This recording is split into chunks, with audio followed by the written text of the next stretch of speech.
Excess nitrogen runoff is a big issue in farm states. Efforts are being made to lower nitrogen levels in the water, but it promises to be costly with little direct benefit to farmers. Experts tackled the problem at the 4th annual event called Nitrogen, Minnesota's Grand Challenge and Compelling Opportunity Conference in St. Cloud. Mikkel Pates was there and takes a look at what's being done.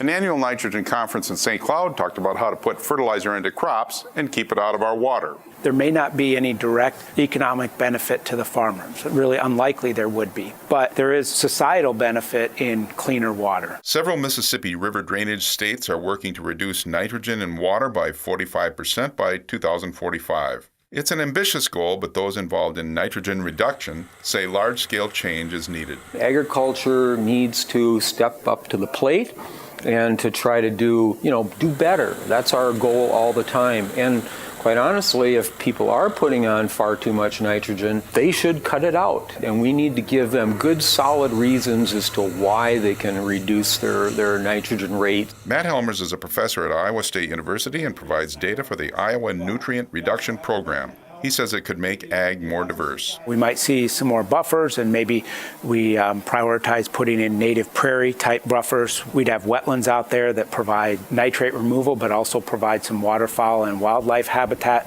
maybe some aesthetic value. Experts say planting cover crops could also be very effective in reducing nitrogen. If you can get the benefits of the cover crop in terms of soil erosion, but also maybe to keep the nitrates down to a certain level in terms of their use in the cover crops, that's probably been a bigger theme than the movement of nitrogen within the corn plant itself. Fabian Fernandez is a nitrogen management expert at the University of Minnesota. He says timing is everything when it comes to nitrogen application and water quality. Farmers can minimize applications in April, May, and early June when up to 75% of the nitrogen loss occurs. When we talk about nitrogen loss, obviously we are concerned about the environmental quality, but also any nitrogen that we apply that is not used by the crop is an investment that is a loss on the investment. It's changed the way people are draining the land. It's changing the way that they fertilize the land, so there's positives out of that too. We all need to eat. The question is how to grow crops and keep the environment sound. For Ag Week, this is Mikkel Pates in St. Cloud. About 130 scientists, regulators, and ag professionals gathered for the event hosted by the University of Minnesota Extension Service.